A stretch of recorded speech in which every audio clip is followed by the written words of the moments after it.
تو یہ زیادہ بہتر ہوگا، کیونکہ ماضی کے اندر ہم نے دیکھا، میں بہت زیادہ ماضی میں نہیں جاتا لیکن یہ بات سامنے ضرور آتی ہے کہ جب بھی کسی بھی جگہ پر چینج ہوئی ہے گورنمنٹ، تو اس کے بعد ایک ذرا ٹف قسم کا ٹارگٹ دیا گیا اور لوگوں کو ذرا ہارڈ ٹائم ملے، جس کی وجہ سے ان کو اس بات کا احساس ہوا کہ جناب اس موقع پر اگر ہم نے پولیٹیکل سرگرمیاں کرنے کی کوشش کی یا ہم نے کسی کو دباؤ میں لانے کی کوشش کی تو یہ ہمارے لیے بہت ہی زیادہ خطرناک ہوگا۔ میں زیادہ دور کی بات نہیں کرتا، میں 2018 کی بات، اس سے پہلے کی بات کرتا ہوں، جب نواز شریف صاحب کو پاناما کیس کے اندر ججمنٹ دے کر ان کو عہدے سے ہٹایا گیا اور پھر نواز شریف صاحب نے ایک لانگ مارچ کیا اور وہ اسلام آباد سے آئے لاہور، اور راستے میں انہوں نے نیریٹو اپنایا کہ مجھے کیوں نکالا، اور ہر ایک پڑاؤ پر وہ یہ بات کرتے چلے گئے کہ جناب میں اگلی جگہ پر جا کے بتاؤں گا مجھے کیوں نکالا۔ لاہور آ گیا اسلام آباد سے، لیکن انہوں نے آج تک یہ بات نہیں بتائی کہ ان کو کیوں نکالا گیا، کیا وجوہات تھی۔ وہ صرف اس کو ایک پولیٹیکل نیریٹو کے طور پر استعمال کرتے رہے، کیونکہ ان کو اس بات کا اندازہ تھا کہ اگر میں اس لائن کو کراس کیا، اس سے آگے بڑھا تو پھر میرے لیے پرابلمز آئیں گی۔ گجرانوالہ کا جلسہ وہ جلسہ تھا پی ڈی ایم کا، جہاں پر نواز شریف صاحب کی طرف سے اس وقت کے سٹنگ آرمی چیف اور sitting D G I S I کا نام لیا گیا اور یہ کہا گیا کہ جناب مجھے نکالنے میں ان دو افراد کا بھی ہاتھ تھا، اور اس کے بعد پھر ایک طویل خاموشی طاری ہو گئی۔ عمران خان صاحب کا معاملہ ذرا اس سے مختلف تھا، کیونکہ عمران خان صاحب نے اقتدار میں رہتے ہوئے ہی جو ہے انہوں نے اپنا نیریٹو بنانا شروع کر دیا تھا۔ میر قاسم، میر جعفر اور اس طرح کی چیزیں انہوں نے ابھارنا شروع کر دی تھیں، اور پھر انہوں نے نیوٹرلز کا نام لے لے کر تنقید کرنا شروع کر دی تھی۔ ہونا تو یہ چاہیے تھا کہ جس وقت عمران خان صاحب نے جو آئین ہے اس کی خلاف ورزی کی، آرٹیکل 5 کو امپوز کیا اور اس کے ساتھ ساتھ ایک غیر آئینی رولنگ دلوائی قاسم سوری سے، ان کو فوری طور پر آرٹیکل 6 کے تحت ایبروگیشن آف دی کانسٹیٹیوشن کے الزام کے تحت ان کو ٹرائل کرنا چاہیے تھا، لیکن شہباز شریف صاحب کے پاس شاید اس وقت اتنی پاور نہیں تھی یا ان میں اتنا دم نہیں تھا کہ وہ عمران خان کو ٹرائل کر سکتے۔ لیکن اس کے بعد جب عمران خان صاحب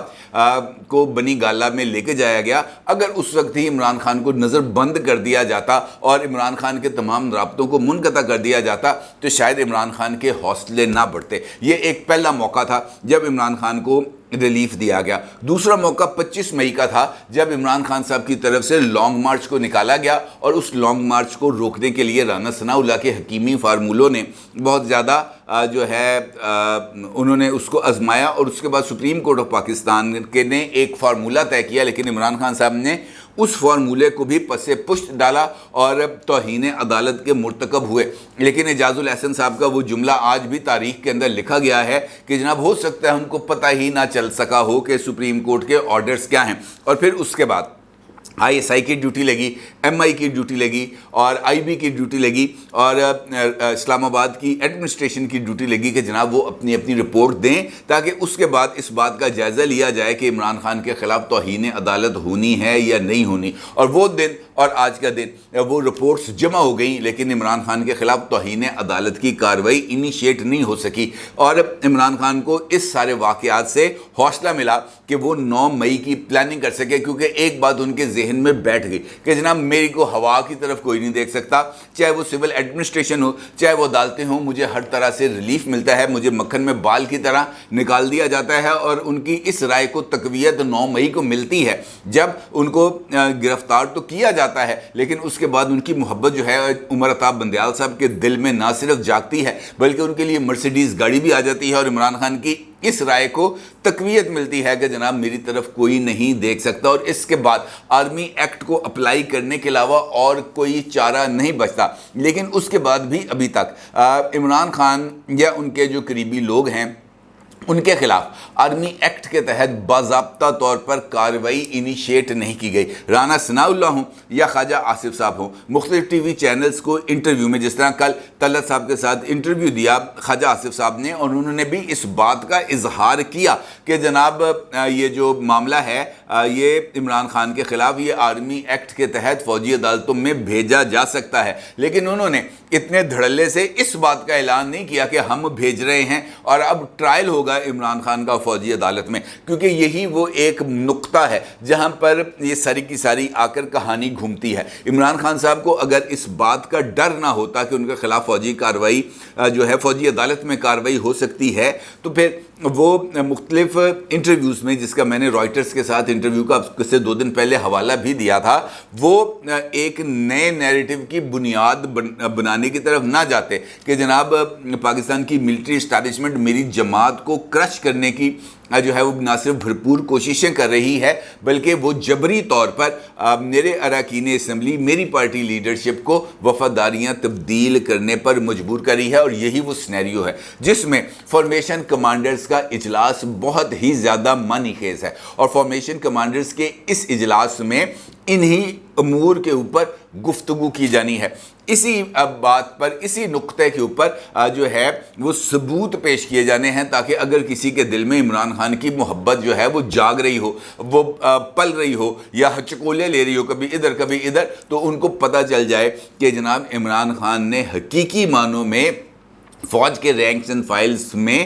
بغاوت کو پیدا کرنے کی کوشش کی تھی، اور یہ ایک ڈیلیبریٹ اٹیمپٹ تھی، اس کے علاوہ کچھ نہیں تھا۔ کیونکہ اگر فارمیشن کمانڈرز کو ایک مکمل تفصیل کے ساتھ ان کو آگاہ کر دیا جائے کہ یہ ہے عمران خان کی فون کال، فلاں کو ہے یہ فون کال، یہ ہے عمران خان سے ملاقات کرنے والوں کا ریکارڈ، اور یہ ہے اس کی ویڈیو، یہ ہے عمران خان کی زوم میٹنگ، اور میں آپ کو یہ بات بڑی ذمہ داری سے بتا رہا ہوں کہ 1 نہیں 2 نہیں 3 نہیں بلکہ 5 زوم میٹنگز ایسی ہیں جن کا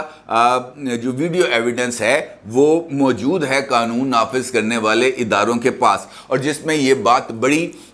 جو ہے وضاحت کے ساتھ ثابت ہوتی ہے کہ ان زوم میٹنگز کے اندر عمران خان جو ہیں وہ کس چیز کی منصوبہ بندی کر رہے تھے، اور کن کن لوگوں کو کس کس طرح کی ہدایات دے رہے تھے کہ جناب کس نے کس جگہ پر اکٹھے ہونا ہے، کتنے بجے اکٹھے ہونا ہے، ان لوگوں کو لے کر کون جائے گا، کس ٹولی کو لیڈ کون کرے گا۔ اس طرح کی جو باتیں ہیں وہ ان زوم میٹنگز کے اندر کی جا رہی ہیں، اور یہ جو فارمیشن کمانڈرز کا اجلاس ہے ان کے اندر یہ تمام چیزیں قطعی، باقی جو ان کی اپنی جو ملٹری اسٹریٹجیز ہیں وہ انڈر ڈسکشن بھی آئیں گی، لیکن جو بیسک اس کا جو پہلو ہے وہ یہی ہے کہ جناب ہر ایک ایسپیکٹ سے آگاہ کرنا، تاکہ یہ والی جو فیل ہے، یہ والی جو چیزیں ہیں وہ لے کے جب فارمیشن کمانڈرز اپنے اپنے ایریاز میں آئیں، اپنے اپنے جو بریگیڈز میں آئیں، اپنی اپنی یونٹس میں آئیں، تب ان کو پتہ وہ یہ جو فیل ہے یہ اس کو ٹرکل ڈاؤن کر سکے، ان کو نیچے تک لا سکے، تاکہ فوج کے اندر یہ بات بڑی وضاحت کے ساتھ جو ہے وہ سامنے آئے کہ عمران خان نے اصل میں کیا کیا ہے، اور اب جو عمران خان صاحب کے ساتھ ہوگا اس کی وجوہات یہ ہوں گی، تاکہ کسی کے اندر کوئی ابہام نہ رہ جائے۔ اور یہ بات بھی میں آپ کو بہت زیادہ ذمہ داری کے ساتھ بتا رہا ہوں کہ اس وقت جی ایچ کیو میں عمران خان کے لیے کسی طرح کی کوئی محبت اور الفت نہیں رہ گئی باقی، اور یہ وجہ ہے کہ عمران خان صاحب کی طرف سے جو مختلف لوگوں کے ساتھ رابطے کیے جا رہے ہیں، اور خود عمران خان صاحب اس بات کا اظہار 1 سے زائد مرتبہ کر چکے ہیں کہ میں تو کوشش کر رہا ہوں۔ پھر انہوں نے اس بات کا بھی اعتراف کیا کہ جناب ڈاکٹر عارف علوی کے ذریعے بھی کوشش کی گئی اور ہاشم ڈوگر کے ذریعے بھی کوشش کی گئی پاکستان کی ملٹری اسٹیبلشمنٹ کے ساتھ رابطہ کرنے کے لیے، اور انہیں اس بات پر قائل کرنے کے لیے کہ وہ کسی نہ کسی طریقے سے عمران خان سے رابطہ کر لیں، لیکن اس طرف سے نہ ہی آئی۔ اور پھر عمران خان صاحب نے خود بھی اس بات کا اعتراف کیا کہ جناب اس حد تک رابطے کیے گئے، اس حد تک فالو اپ کیا گیا کہ دوسری طرف سے فون اٹھانا ہی یا جو میسیجز ہیں ان کا جواب دینا ہی بند کر دیا گیا، یعنی ان کو پکا صاف اور چٹا جواب دے دیا گیا۔ اس کا مطلب یہ ہے کہ وہاں پر تو یہ بات بہت ہی حد تک ان میں کوئی ابہام نہیں ہے۔ البتہ اگر نچلے لیول پر کوئی ابہام تھا تو وہ اس فارمیشن کمانڈرز کی میٹنگ اور پھر اس کے بعد